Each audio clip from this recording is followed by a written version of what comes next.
Okay, great. So this is part 3, funding your GmbH and UG. It's GmbH and UG in the title because we're going to focus on them today because they're the most common form, and in the other lectures I told you why GmbH and UG is the standard in Germany, and it's the mechanics of converting a convertible note are really specific to those, so you have to bear with me here. Okay. So this is what we're going to talk about. I'm going to give you a short intro on why Legalstrasse is good for you, what we did, how it works, and then we're going to talk about the funding dilemma, I called it, and why a convertible note is the solution for this. And then when you're all experts on this, we're going to talk about the pros, the cons, and the do's and the don'ts. And you don't need to take any notes on this. We're going to publish all those slides on SlideShare, and we're going to publish the video on YouTube. So the questions, usually we do them in the end, and today you can ask all the questions you want because it's not only me answering them, it's a panel, so that's what's going to happen after the talk right away. All right, so this is the reason why why we started Legalstrasse. 9 out of 10 startups fail, and that number is way too high, and of course there's a lot of products that are not good, but there is also a lot of times the legal infrastructure that is lacking, and people make mistakes in the beginning that come hunt them down, and that's why they fail. And so there is hope for you guys. We created Legalstrasse, which is this series of workshops and also the contracts that you can download for free and that you can use and hopefully then understand and how to use with your lawyers and your business partners. All right, why you should should use Legalstrasse? You avoid the pitfalls, you don't have to pay anything for it, that's good. That also helps you bootstrap longer than you could otherwise. So we're going to talk a little bit about bootstrapping in a minute. And lastly, you join forces. We want to establish something for the community, and so founders can work together to share all the free resources that there are and the advice that they can get. All right. How does Legalstrasse work? You go to legalstrasse.com, and there you will see those folders, and those are all contracts that you can download for free. And when you download them, you see something like this. This is actually our convertible loan, and you can fill out the marked passages or adapt them, and then there are some comments that should help you along the way. All right. So now let's get into the funding. This is a recap of the first workshop that we have. So it was about founding your GmbH and UG, and GmbH for all of non-Germans here is Gesellschaft mit beschränkter Haftung, UG Unternehmergesellschaft haftungsbeschränkt, and they do not only sound similar, it's pretty much the same company. And the reason for founding them is that founders, typically several people, join together. And those are the founders here, which end up being shareholders. And they create an entity of its own. So this is why this is also a person with a money hat, because you give the money, and then it's a legal entity. It can act and just like a natural person.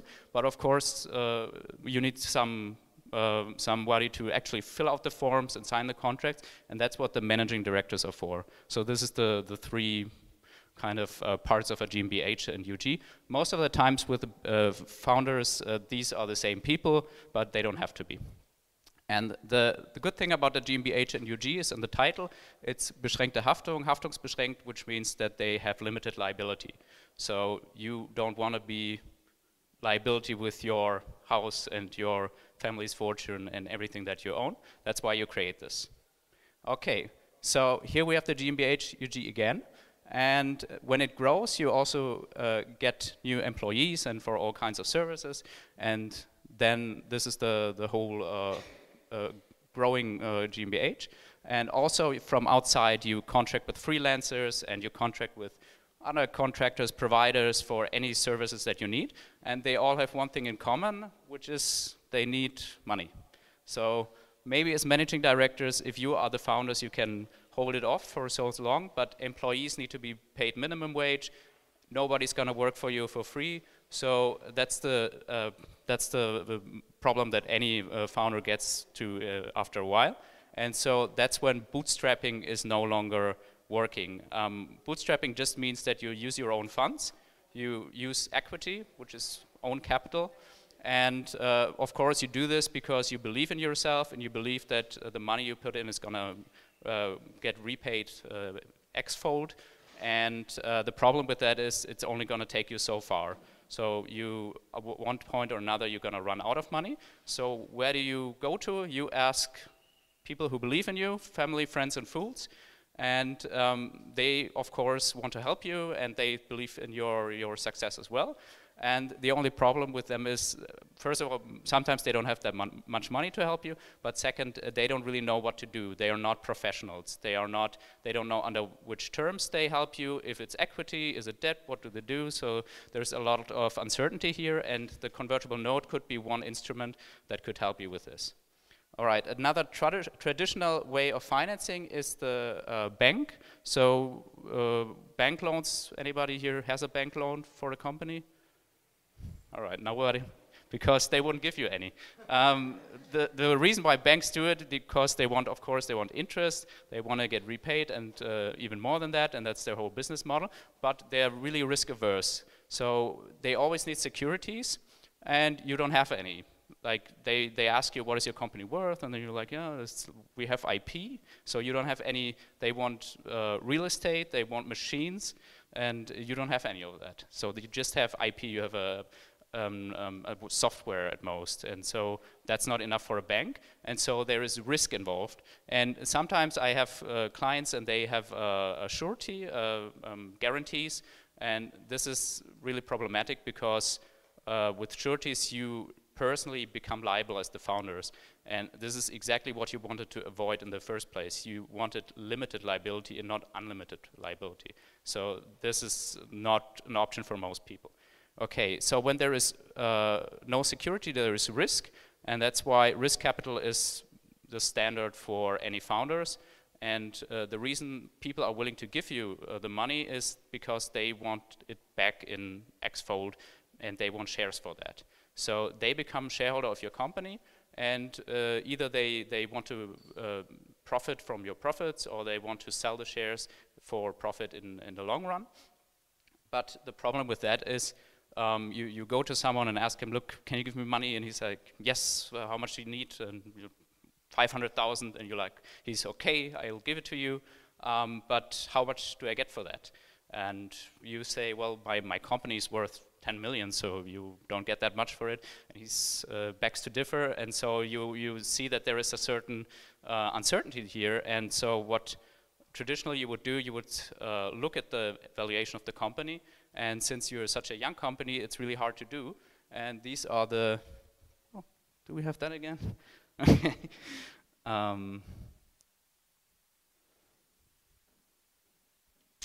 don't know. What seems to be the Wi-Fi then. No, that's just your, I think it's just your thing. Oh, okay. Well, all right. So I'll just stay on this side. So traditionally you have those methods of evaluating a business and evaluating, and it's all about how much cash flow there is, how many earnings, what's your assets, and all of these things don't work with a traditional, only work with traditional companies who are already older. And or with your company, you don't have that. You don't have profits. You don't. You cannot rely on any asset value and stuff like that. And so they ask for, well, what are other companies worth, and comparable business. So what are they? And you're like, well, my business is unique. I have a USP, I have so many USPs, and so there is no way you can compare me to any of those. And that's where the problem starts. And in the beginning, it's just really very hard to do. And this is why we're looking for another solution. And you will be really surprised to hear that we have the solution here. And it is the convertible note. So we created this template, and it's the first one that is bilingual.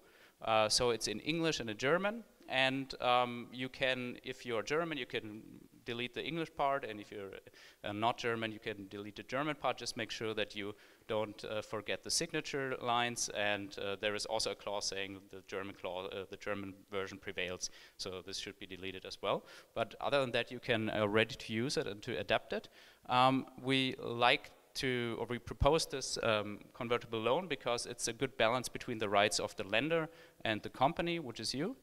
And all you have to do is fill out a couple of highlighted fields, just like I showed before. And the last thing you need to do is, of course, to sign it. And as a lawyer, I always have to tell you about risk. And so there is a risk that you may be able to, or may have to sign it in front of a notary.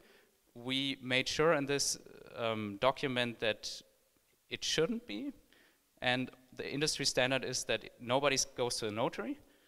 But it could be a problem if some judge thinks that it should be notarized, and then you will have some problems and the contract is invalid. So I can tell you going to the notary for a 100,000 convertible note costs you 500 euros. Maybe the lender is going to pay for it, but maybe it's for some good night's sleep worth of you. You know, I just have to tell you, I would advise to do so. Okay. All right. So what is a convertible note? There are two terms: convertible note and convertible loan. And I prefer convertible loan because it's helping you with the definition. Because a convertible note is, when you Google it, I think it's got 2 times the results. So convertible note is the more common name, but convertible loan for me is better to explain, because a convertible loan or note is a loan that converts into shares. And so it starts off as debt, just like with a bank loan, and it turns into equity, into shares. And the typical runtime is around 1 to 2 years. So it's a bridge financing for the first for the seed phase of your startup. And so the lender just gives you money, and after the time he wants the money plus interest back from you. And this is a typical loan, and the reason he's doing it is because there is the possibility of converting it into shares. And this is when there is a financing round happening. So a financing round is someone else investing in your company, and he's taking shares as well for that. And so that solves the dilemma that we had before, because when there is the financing round, there is actual valuation. There is someone who took the care, who did the due diligence, and who is willing to put a valuation on the company. And that's the time when the convertible lender says, I'm going to do that as well, and I'm not going to take your valuation, I'm going to take a discount from that. And that's just fair and square, because he took the risk much earlier in time, because otherwise there wouldn't be an incentive for him to give you money when there is nothing to evaluate. So he's piggybacking the valuation of the investor on the financing round minus a discount for his early risk. And that's typically 15 to 30%. I think more like 20, 25 is usual. Okay, so now you have all the information that you need to fill out the convertible note template that we put online, because they were already mentioned. The first is obvious. You have to put in the company lender data. There is no negotiation here. And something that is important for a point that I just mentioned is also that you need to put in the shareholder data, so that all the shareholders of the company become a party to the convertible note as well, because it's a legal reason. It could mean that you don't need to notarize it. Okay, like I said, notarize it, but if you put in the shareholder's note, shareholder data, and they are part of the agreement, it's less likely that this is going to happen. Okay, so the next one is pretty obvious as well. He needs to lend you money, so you put in the amount. And this is typically in euro, it could be in US dollar. You just have to make sure, it could be cryptocurrencies. You just have to make sure that you set the conversion then. Well, when it's cryptocurrency, do you pay him back in cryptocurrency, or do you set a conversion rate right now and determine what that is worth in euro? So that's some extra care that you need to take there. Third, interest rate. This is something which is good for founders, what I'm going to say right now, because keep it low. There is tax reasons for it. First, you as founders would have to keep reserves for those interest rates because you never know when the financing round is going to happen. Second, for the lender, it's also tax reasons. I think he would need to withhold, no, he would need to declare them in taxes. So he would need to be taxed on them anyways. And so usually you have like interest rate of 6-8%. And with the convertible note, you can go much lower than that because there's the discount. And because of the discount, that's the kind of the compensation that he's receiving. Okay? Now the due date, I mentioned typical is 1 to 2 years. This is just to stretch that this is a bridge financing typically. So in the beginning, you don't know how to evaluate your company, and this is for the first 1 or 2 years. And also, if you make this too short, then you have to pay it back really fast. So maybe you're not able to get a financing round in that time. So be careful with that, with the due date. So that's the second to last. The discount, I already mentioned it. I think you can be generous here. I saw 50% at one time. That was out of the way, I think. I don't know. But anything between 20 and 30, I think, is pretty usual. And it's, of course, it depends on the risk that the investor took or the lender took when giving you the money.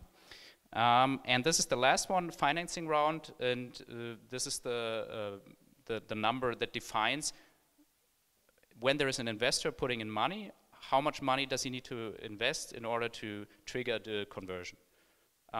This seems really theoretical right now, so that's why we're going to look how it works in action. And this is just a standard loan and how it works over time. We have your company again, and this is your share capital. And after a while, your share capital is gone, and that's why you need money. And so here comes the lender, and the lender is typically, I took a regular natural person, and there are companies who do that, but typically it's business angels, or like I said before, it could be one of the 3 Fs, friends, fools, family, who grant you a convertible loan. And what you do is you sign the contract, and then he's giving you the money, here we go. And it's entered for 1 to 2 years. And so at the end you have to repay him. And did you see this? So there's more than before. That's the interest. So there's some extra stack of coins, and that's what you have to pay him back. So that's why he did it, supposedly. Okay, but this is a really boring case. Now let's get into the real action where the conversion takes place. So we start just the same way. There is the lender. He wants to pay you money. And then before the end of the loan, we have the investor putting in money. And he has big pockets. He's from the United States, pays in US dollars. And how does the investment work? The investor becomes a shareholder, and that's when the lender joins in, and he also becomes a shareholder. So now you're not only the founders, you have an investor, and you have the lender in the shareholders list. And the good thing is you don't have to repay or pay back the lender because he just converted that. So he's converting his claim against the company into shares. And when the company receives the claim against itself, it's confusion, that's the legal term, I think, and that's when it ceases to exist, and so everybody's happy. All right, let's look at the left side in order to be able to calculate all of this. Just the investor, he's investing into, that's just an example, in a GmbH, and GmbH most start with 25,000 shares, and he's investing at a pre-money valuation of 800,000 euros. Pre-money means before he is investing, the company is worth 800,000 euros. So those 25,000 shares are worth 800,000 euros. How much is he going to invest? He's going to invest 400,000 euros. So where do they go? They go into the company. Oh, actually, that's the formula. So how to calculate how many shares he's getting from that?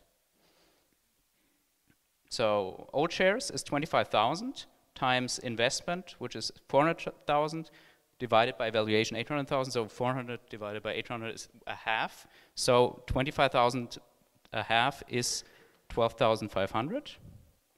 That's what you see here. And magically, he becomes a shareholder with 12,500 shares. And as you can see here, that's why it's called capital increase. The GmbH increased its capital from 25,000, which was there, to 37,500, and the post-money valuation is 1.2 million. So you just take the pre-money valuation and add the investment, because the money is in the company right now. The company got worth more because of the money that was worth before, plus what you just put in. So that's the terms, and yeah. And this is done by a capital increase, because alternative to a capital increase would be the founders would sell some shares, but this would only benefit the founders and the Finanzamt, the financial authorities, because the GmbH would not receive the money, only the sellers, and this is being taxed. And when you do it like with a capital increase, there is no taxes, and all the money goes into the company, actually the capital reserves, and the GmbH can spend all that money. All right, now we're ready to tackle the conversion of a GmbH. So we have the same GmbH. Now we have our lender, and here I put some numbers in. You see 147,000 is it's an odd number, but when you take 1.5 interest over a year, it adds to 150,000. That's why I chose the example, because it's easier to calculate. So because you have to remember to not only convert the loan, but also the interest. This amounts to 150,000. We have a discount of 25%, and now we have to look where to take this 25% off from. It's the pre-money valuation that we just saw. Okay, so for the investor, actually nothing changes in the beginning. He's just doing his thing. And now we do the lender. He's converting at 600,000 euro. So it was as if he had invested at a valuation of 600,000 euros. And this means that he gets more shares pro rata, proportionally, than the investor. And so he's receiving 6,250 shares, and that's the capital increase. So the capital increase is not only by what the investor put in, but also by the lender. And so we end up with 43,750. And now you can calculate the percentages. And what you always have to do is, of course, think what happens to you as founders. And so before, your founders had 100,000, you had 100%, and now you have 57.1, and the rest is going to investor and lender. This is, of course, no problem, because the company is worth more now because you have more money in it. So it's just the pie got bigger. And so now you have to share the pie, that's all. But it got bigger. All right. A hot topic with convertible notes is the cap. It's pretty standard, especially in the United States, I think. Here it happens quite a lot, but I'm not too much of a big fan, but we're going to discuss that later on. What changes with a cap? You can introduce a maximum amount at which the lender will convert. So we saw before he converted at 600,000, and now we can agree in the convertible contract, maximum I'm going to convert is 450,000, doesn't matter what. And since the actual valuation is higher, 800,000 compared to 450,000, he's going to convert at 450,000, and this changes his numbers. Before he would receive 6,250, now he receives more than 8,000, 8,333.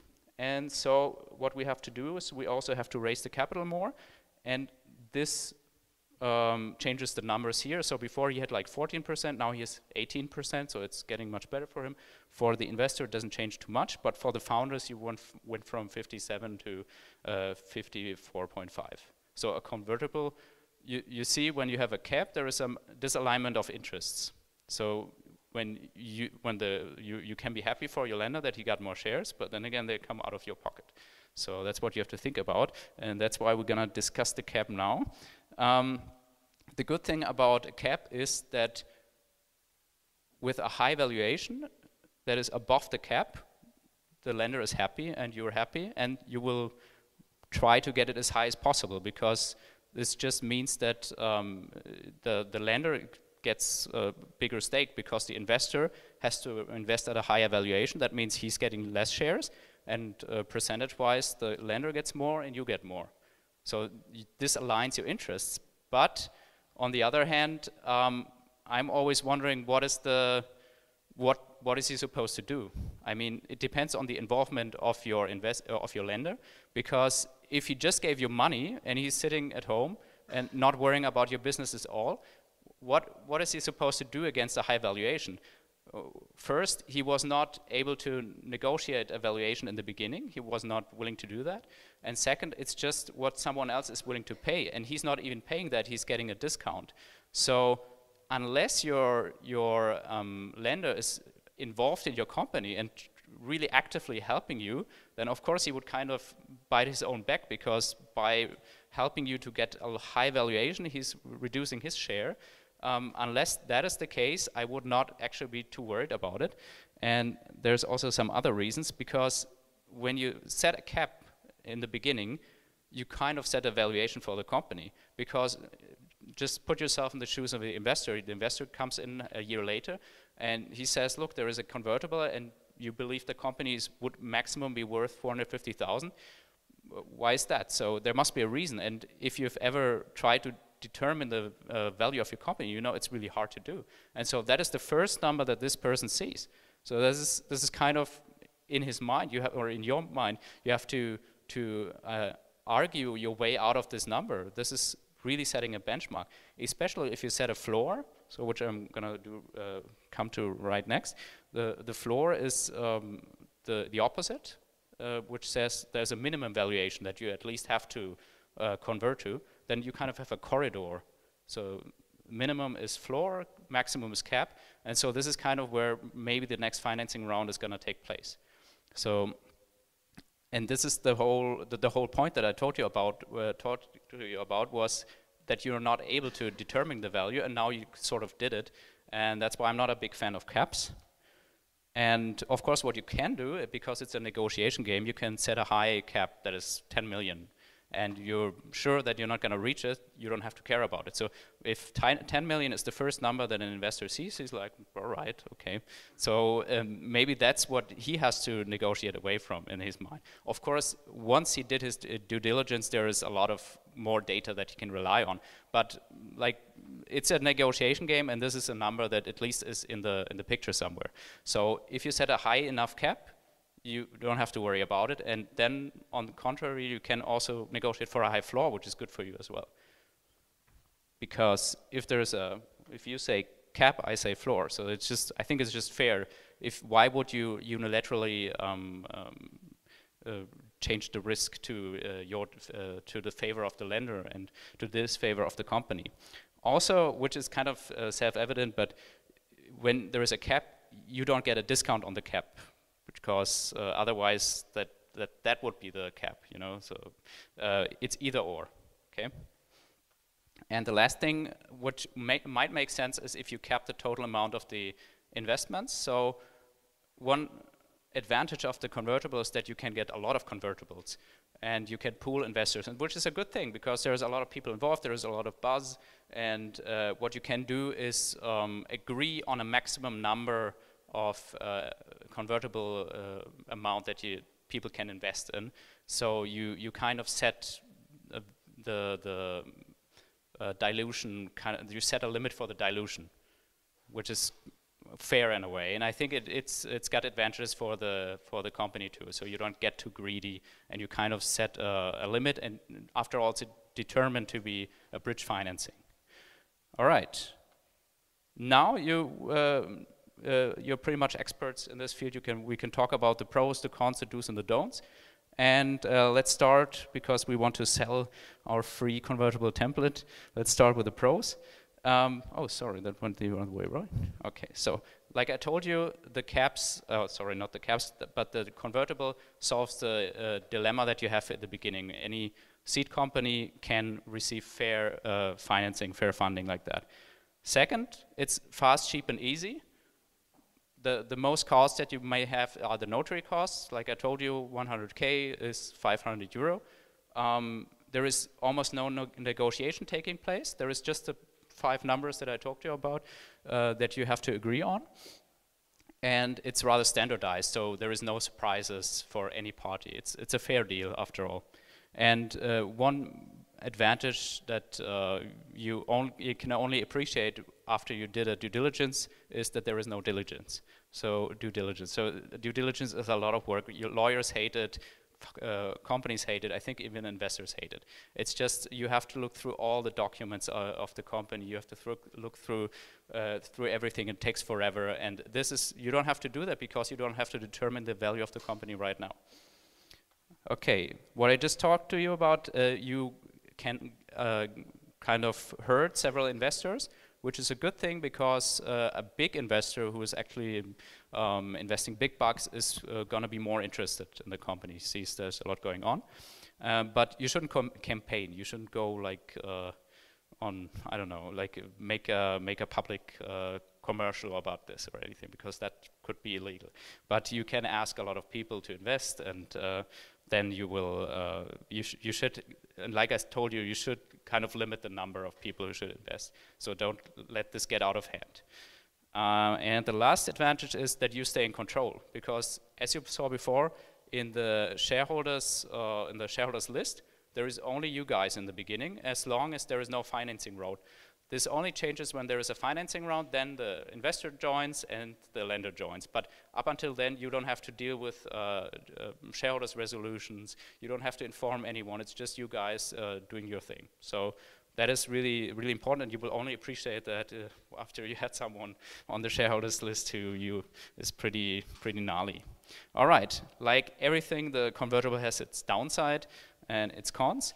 And one thing people forget is that with a convertible, you just postpone the problem. Like, eventually you will have to get into the details and agree on a valuation.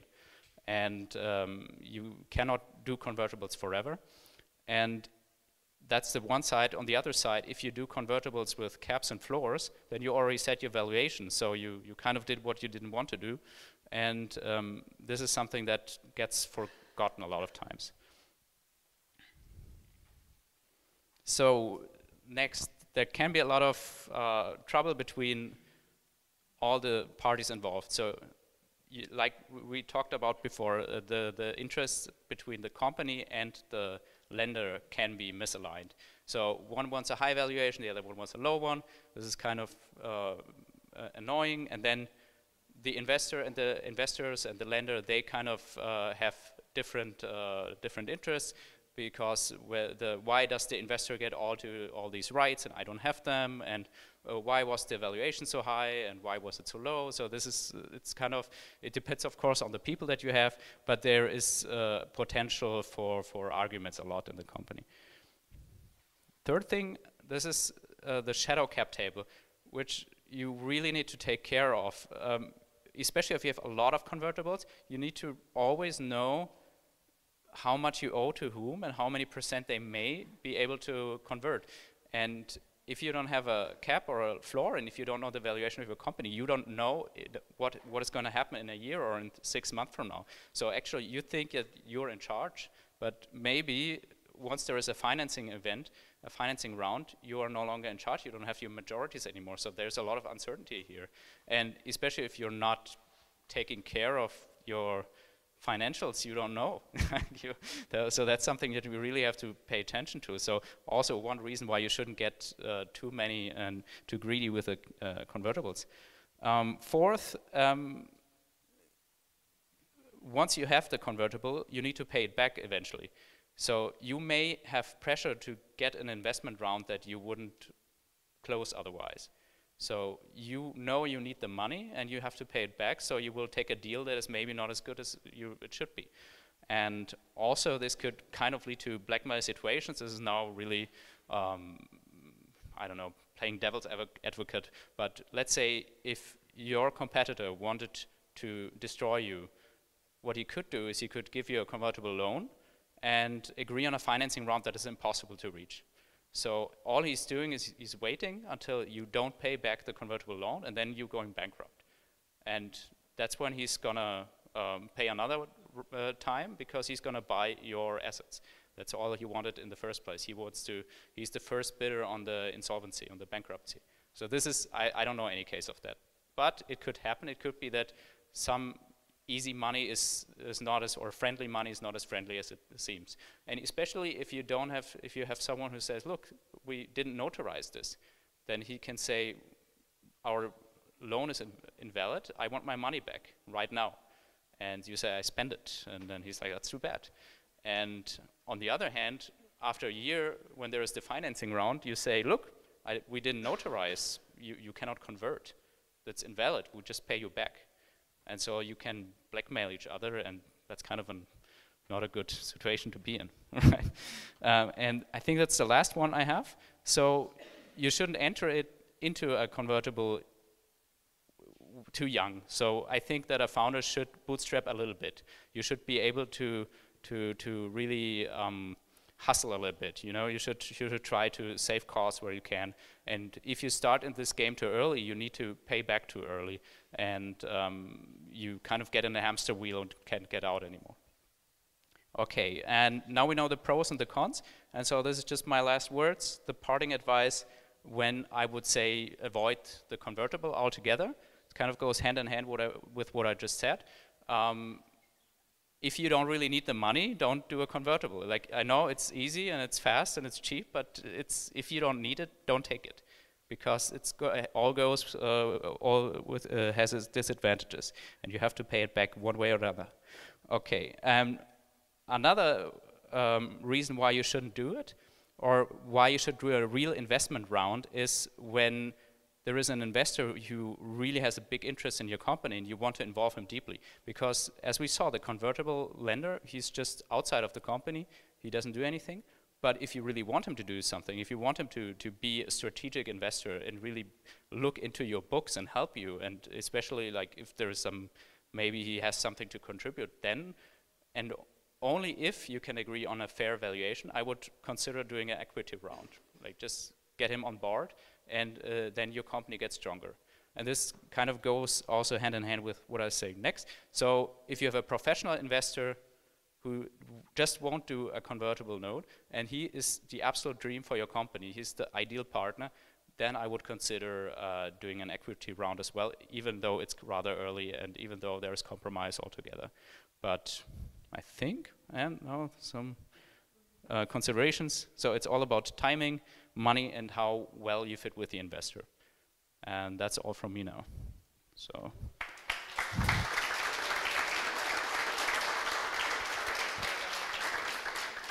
Cool.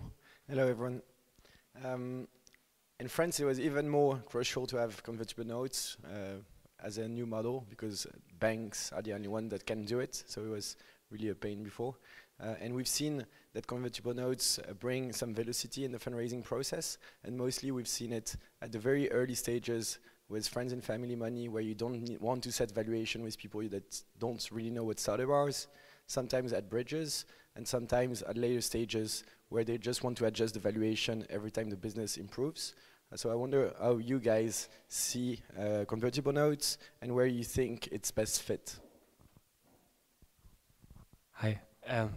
I'm actually a big fan of convertible notes early on, because what I experienced, especially with investors who are friends and family, is they don't really know what industry standards are, like how much they can control, should control, and that's a good, first of all, instrument to convince them that a new professional investor will come in later and will set the industry standards, and they get similar conditions.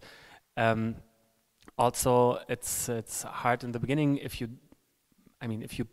know that you're going to pivot along the way, to really figure out what your IP is. There's no IP, and clearly people take a risk.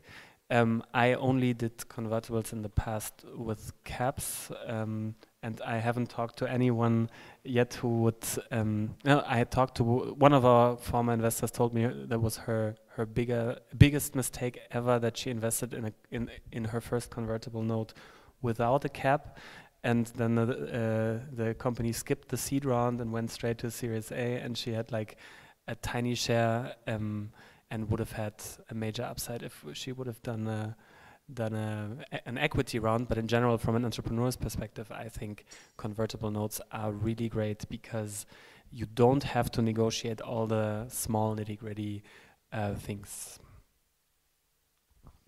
Yeah, hi everyone. So yeah, we see a lot of companies where that have raised convertible notes, especially like in the very early stages, like friends and family, angels, and I think that makes sense, right? Because for the reason you just mentioned. At the same time, you have to be aware that they're quick for a reason, right? They're quick because they don't contain a lot of stuff, right? So they are usually very simplified. There's a lot of stuff that's missing, especially on things you'll have to figure out when there's an actual round. So it's really rather postponing a lot of topics than anything else. And we have also good experience with very, very lean rounds that happened early on at seed, and it's also not that much of a cost difference. And if you work with a professional investor, then you can, just settle a few things straight from the very start.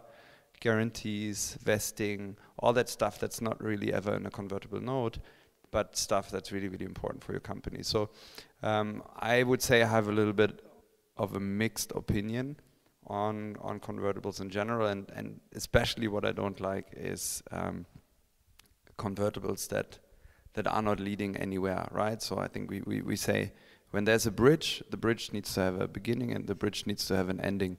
And the worst bridges are the ones that actually end in nowhere. So there's a lot of convertibles like these where actually there's no one really, moving forward. The question is there going to be around or not? And then people are like, let's just do convertible.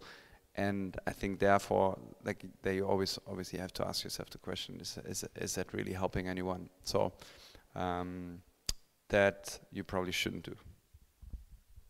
I have my own. Yeah, you have your. You're the lawyer. You have to. You're the one that knows this stuff. Hello. Okay, it works already.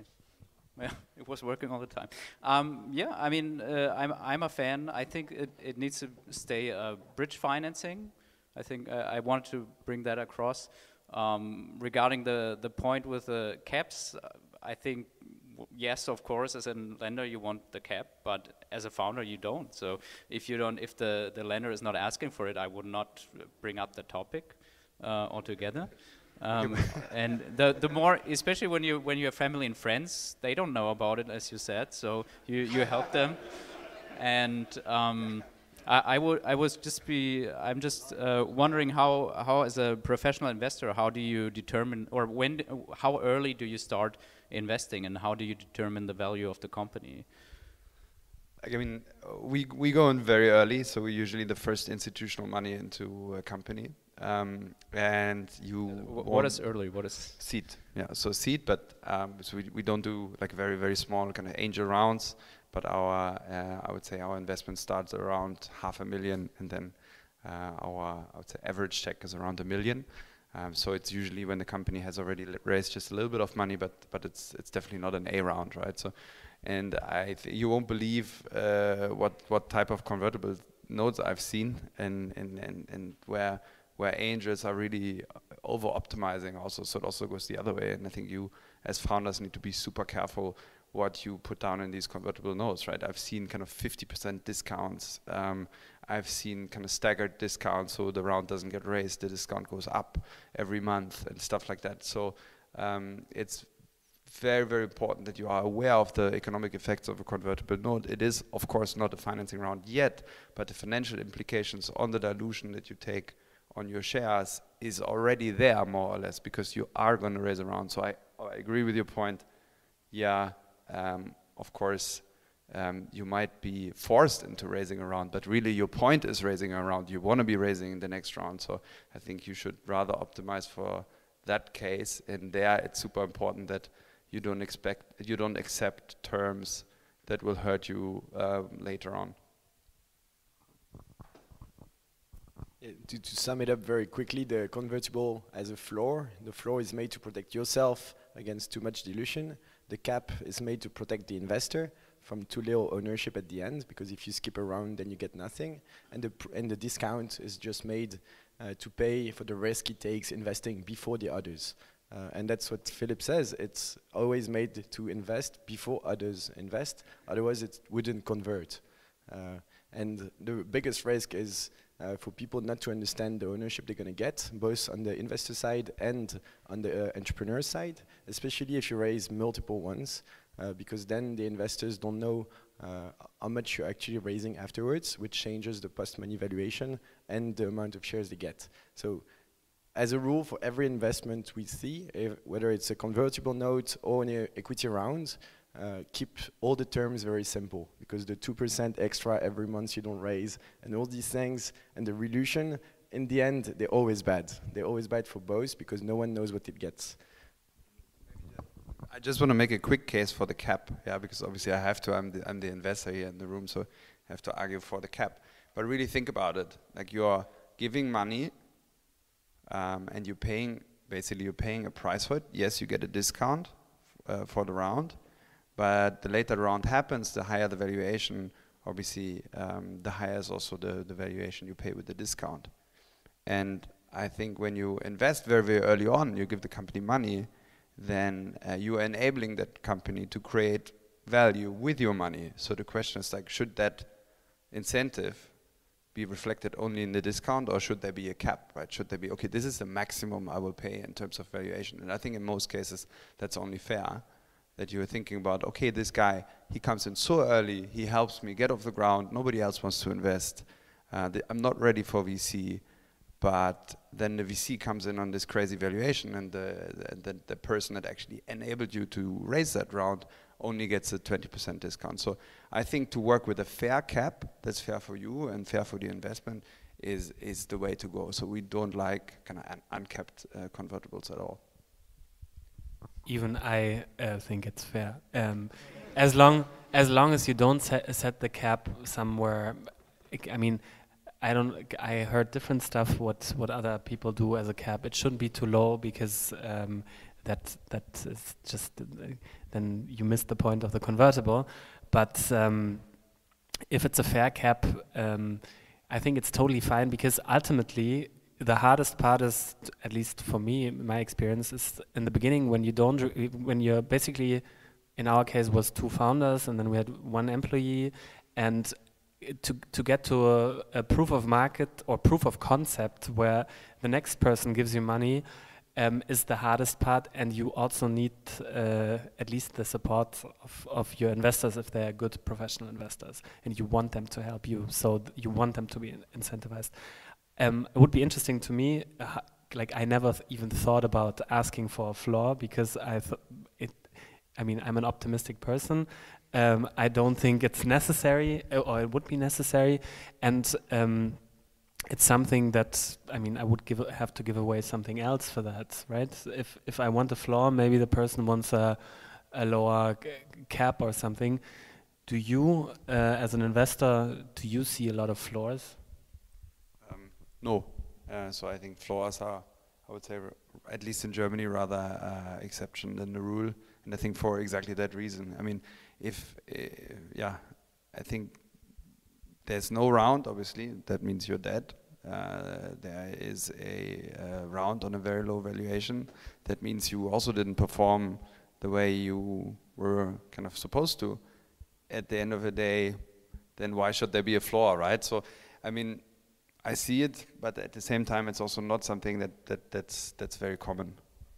Yeah, but maybe we're gonna change that, you know. And it just seems another argument that founders have. It's something you can. So look, if we're that optimistic, then we don't have to worry about it. It's just some downside protection for you. Of course, 9 out of 10 times it shouldn't matter, and that's not what we're here for. And if you don't get an investment, then it doesn't matter anyways. But I think you have to realize it's a negotiation game, and I know I cannot get rid of caps altogether. They will remain, and there is reason for that. But I feel like the default could be changed too.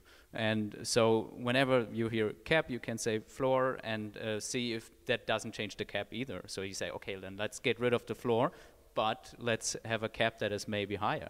And also regarding to protect the lender, maybe you should just have a higher discount. So it's I see that you want to be protected altogether, but if you manage to get the value that high up in such a short time, then that's a real accomplishment, and the discount is there to compensate the lender for that. But I'm not going to change industry standards right now, but maybe you are going to. And something that I was just worried about before was how do you, when you go in very early, how do you determine the value of a company? So what do you need, like, do you, I'll just pass this on to you guys. So, as a rule of thumb, what we see is people that when they raise a little money in the beginning, they try to put the cap, and I almost always see a cap. Like, I think I've never seen one without a cap, actually. And as an investor, I would be worried that an entrepreneur actually signs something without a cap with an investor. At least on the long term, I think everyone realizes what a fair deal is. And as a rule of thumb, you should try to have the cap at what the valuation should be at the next round, around that. And maybe you can explain, Philip, a little bit how the valuation works, just multiple of the fundraising. But yeah, so just to add on that, I think that that's really that's important to think about where should the cap be, because there's several effects, right? There's a little bit of a signaling with the cap. So the next investor is going to look at the convertible note, he's going to look at the cap, and it's like, okay, that's what you were thinking the round is going to be at, because otherwise this wouldn't be a cap. So that could go both ways, right? It could be too low and could be too high. So you also don't want to have a cap that's too low, right? Because that might kind of downplay a bit the way that the investor is looking at the round. At least some investors do that. Obviously, at the end of the day, the investor needs to look at the company objectively at the time when he's investing and value that objectively. But of course, this little cap can be a tiny bit of subjectivity to that valuation. And then, I guess, how do you value a company that's very, very early? That's obviously like the $100 million question, right? So for us, it has mostly to do with the team. So if it's an amazing team that is building something very exciting, and there might not be revenue, there might be, first version of a product, but we are extremely excited about the team, then the valuation can be higher, or cannot be kind of explained by revenue or by numbers, but it's basically a function of team and market opportunity, and of course then traction. But the earlier you invest, the less of this traction metric you can actually look at. But we've seen kind of seed rounds happening anywhere between 1.5 million pre and 30 million pre. Right? So there's really also not one answer to that question. maybe you can tell us how you set up the cap when you raised your convertible notes. Just whatever we got. So little. I mean, honestly, how are you gonna price? Like, it's really impossible to determine what a fair cap is. What was your cap? 3 million. 3 million. Okay. Did you hit the cap? I mean, Pretty much. see? Oh, well, you could have negotiated there, but Yeah. No, but ultimately, I mean, we're just talking about technicalities right now, right? No, we're talking about technicalities in terms of setting a cap, setting different kinds of stuff. And ultimately, when you are at the stage when you actually close a seed round, there's not just one, not just the factor.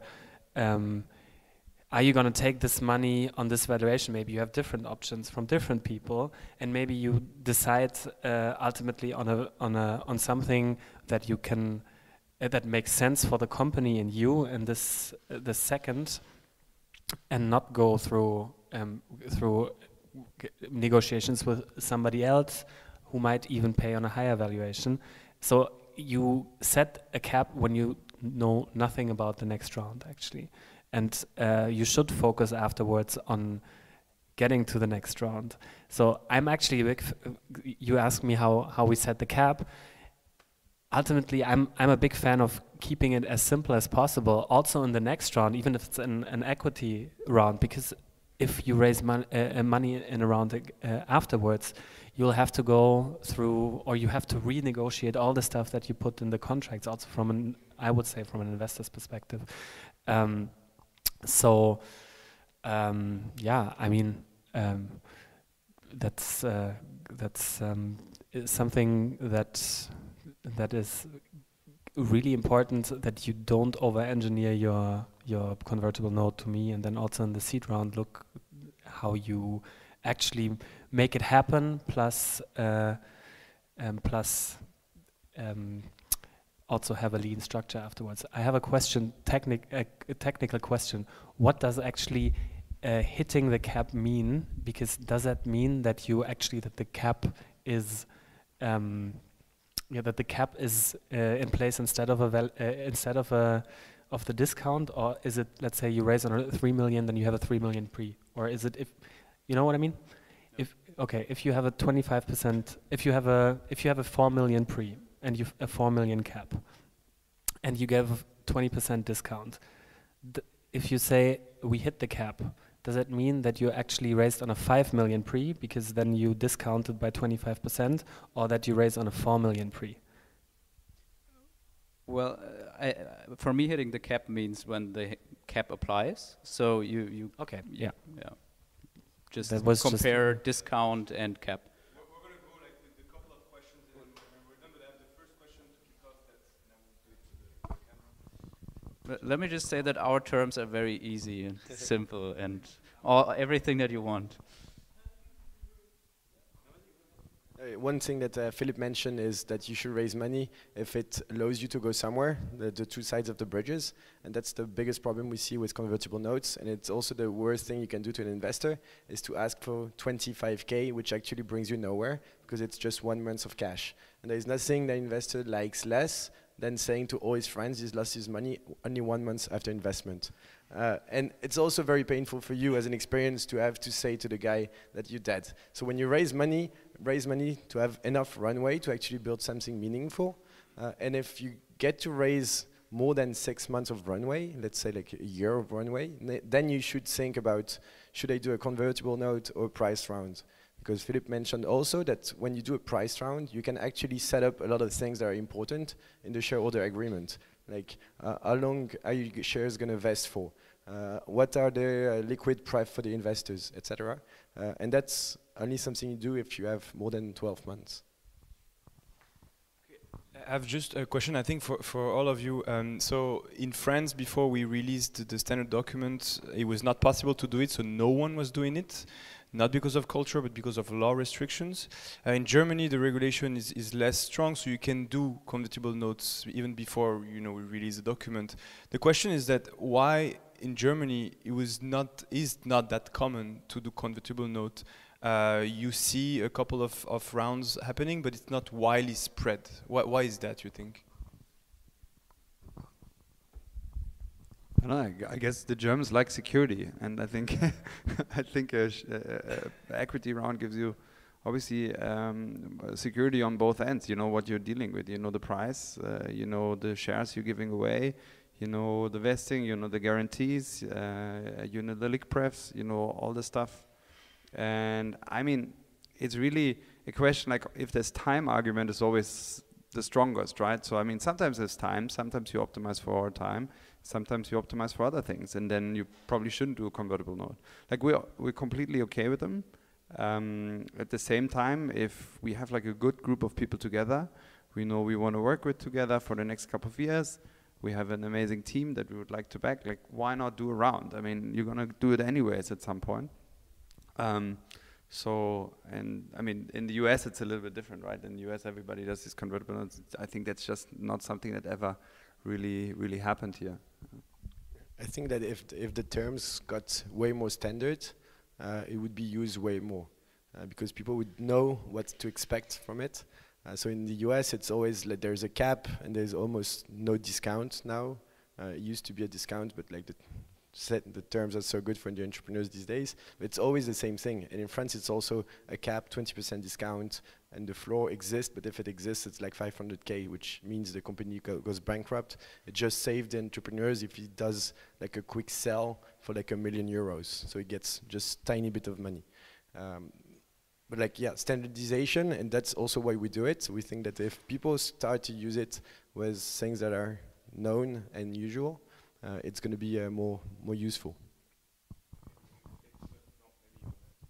Just, I mean, I honestly really like that there are standard documents, because one, we did it always like, we didn't go to the notary. It was like, yeah, I have a document, let's put in a couple of numbers, sign, whatever.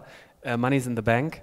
And also I shared this pretty, yeah, I don't know, DIY template that I have with at least 4 friends who raised convertible notes on that. And I'm pretty sure, I mean, I guess they all converted afterwards. And then you're secure afterwards. But that's how I know people use it in Germany. Is like, money in the bank and now focus on work.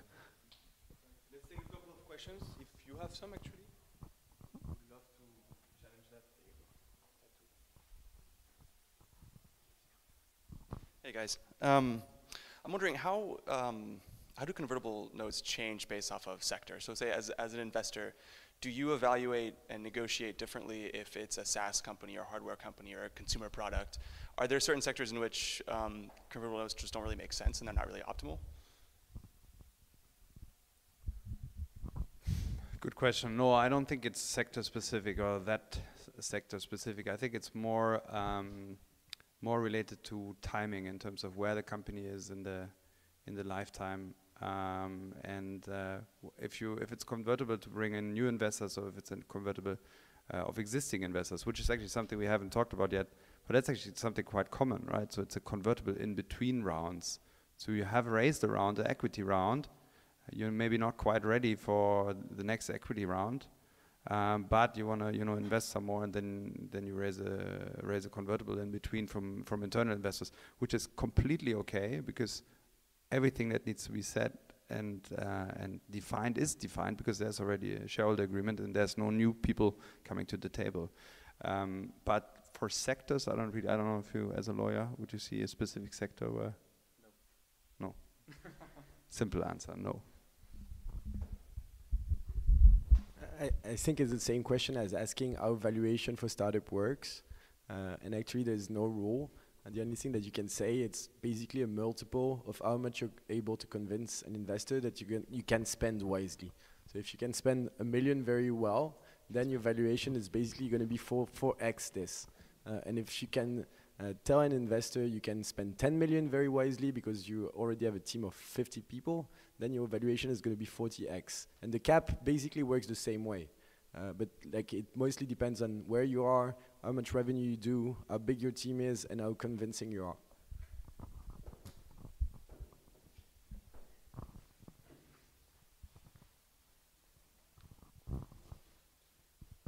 Hi, everyone. This question is for Daniel. Daniel, I wanted to know what you thought about a convertible loan similar to the one we talked about today, but that doesn't have a maturity date or an interest rate, and whether that would change any of the considerations we discussed under German law. And the reason I ask, because I know that we discussed US practices a little bit, what's become increasingly popular in the last 5 years is the use of a safe note, which is similar to a convertible loan, but it doesn't mature, and it doesn't have an interest rate, and it's super popular among Y Combinator companies. And I was wondering if you think, or you can envision something similar happening in Germany, because I do think that investors might have more of an appetite for something that doesn't mature, that has to get paid back in a year or two. Well, I think I will pass on the question too, but I'll give my 2 cents first. I think you don't really need an interest rate to begin with. I mean, I suggested 1.5%, which is not really that much. I think there may be a little bit of a tax problem if you go too low, but then again, if you compensate it with a discount, there shouldn't be a problem. I think that there is also a tax problem why safes don't really work that well in Germany, because you don't really, I mean, it's not that. What is it? It's not designed for under German law, and I have not, well, I was asked to do a conversion of the SAFE into German law, and I didn't do it. But So just like totally untested. yeah, it's pretty much untested. I think it probably there are some around, but it's I think the convertible note, it came from the U.S. market as well, and it was adapted under German law, and I think something like that existed for a while, but it took a while until all those clauses pretty much got the same as in the United States, and we now have the system with capital increase and with having a loan and not. So this is pretty much tested. I'm not too sure about having no loan at all. Like, I don't know what that would be actually, but. Yeah, you can have that. I mean, that's for you not too bad because it feels like you never have to pay it back, but it's not the purpose of the it's not a bridge financing because it's a really long bridge and no one knows if it's ever ending. It's like maybe there's a leprechaun at the other end. I don't know what. So it's not the purpose. You could have that, and if you have someone a lender that you want to take advantage of, then make a really long due date and get that money. That's really friendly terms. But I think you wanted to say something. You? Me? Or me? You? No. All right. No. I agree with your answer. Yeah, very good. A quick question, we take a couple of ones and then we all go drink beers. Just kidding. Hi. So I want to ask about dilution. For example, a company issues a convertible note, and before the next investment round, company issues employee stock options, or the next investor demands that employee stock options will not get them diluted. How the convertible note owner, does he get diluted with these stock options or not?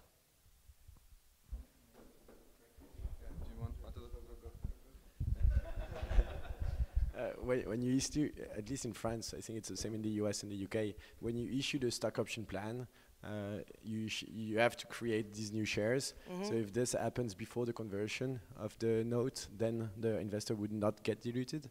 And if it happens after the conversion, then he would get diluted. So if I want a convertible note investor to get diluted, I just need to do it before I issue the note, right?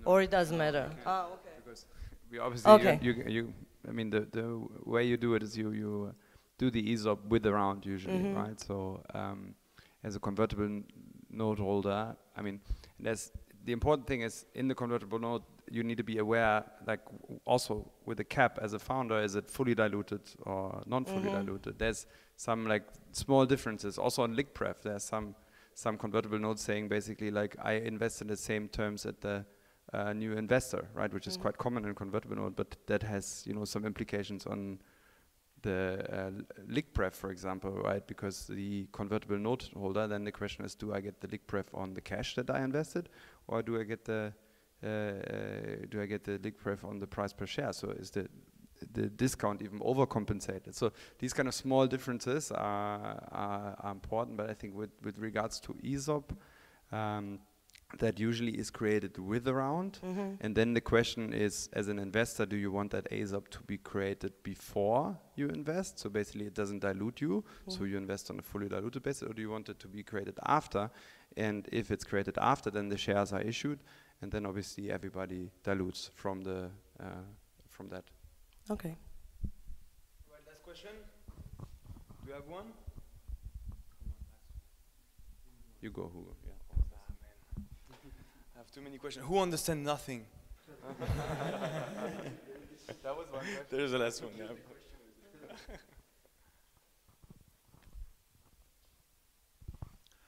Yesterday I talked to Leapfunder, a platform doing business angel money by convertible notes. It's big in Holland, in the Netherlands, and they said they even do 2 or 3 rounds, one after the other, by that convertibles. Do you have any experience with that? Actually, I didn't ask if they or let's say he told me that it's some kind of also just using the platform as technical systematic for starting with friends and family to show that someone has trust in the idea, and then some business angel money collecting.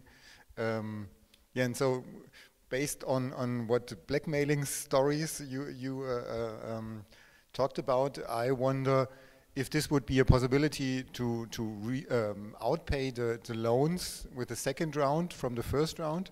Is it legally easily possible, because it's simply according the contract?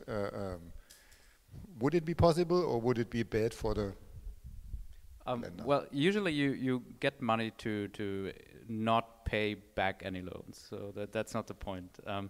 I mean, depending on the contract, you could, like, which is not a good start for a relationship. But I mean, if you're really transparent about it with the new lender, and he's like, okay, we'll take part of this and we pay the other guy back, and this could be a strategy, actually. I mean, it would be legal in that case. If it could be that he doesn't want that other guy with him in the next round, and he's just preparing his own financing round. So typically, I wouldn't think that you typically want just one convertible round, and you gather a lot, and then you prepare for the financing round, because the terms are not that long. But what you just described could work. It's kind of mean, but.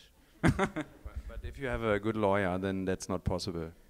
So it's also not the point. I mean, then of course you can optimize. Then someone pays you a higher cap, you pay back the old one, but it's. I mean, first of all, that's like whenever we do a convertible, that's simply not possible. So it's. But secondly, I think it also shouldn't be the case.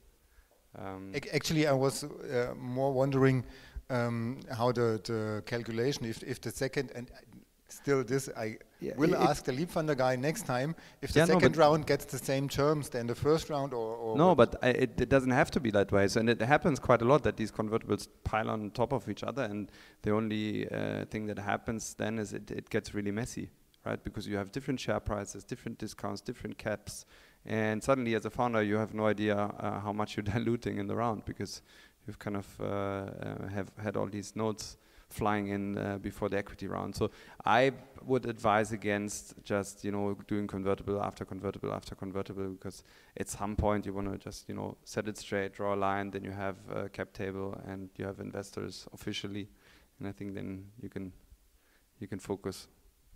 Yeah, it's called a convertible loan, and it's a way for you to raise money.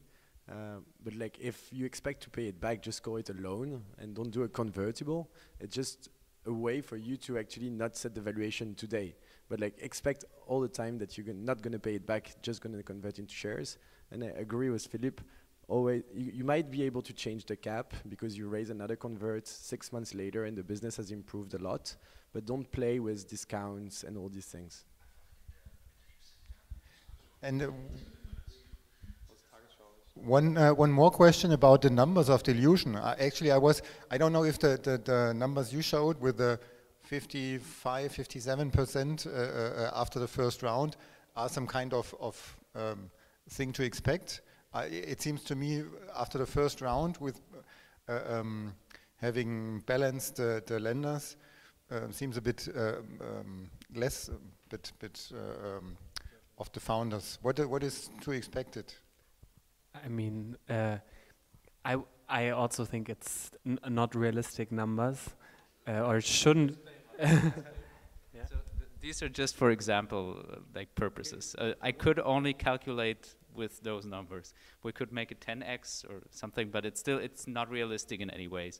Okay. I mean, from my experience, or also the people that I see in my peer group, if you raise a convertible that is not just 25K but maybe 100 or 150 in the beginning, you shouldn't. I would say you shouldn't give away, or that shouldn't convert into more than 5, 7, maybe 10% maximum. But and then in the next round, maybe 20% if you raise, I don't know, if you raise a decent seat or a market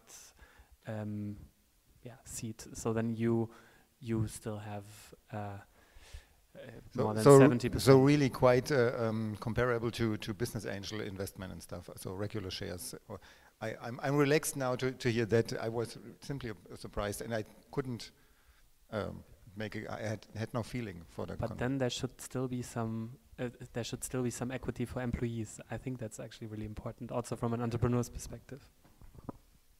Okay, thank you very much. Big round of applause for those 4 guys.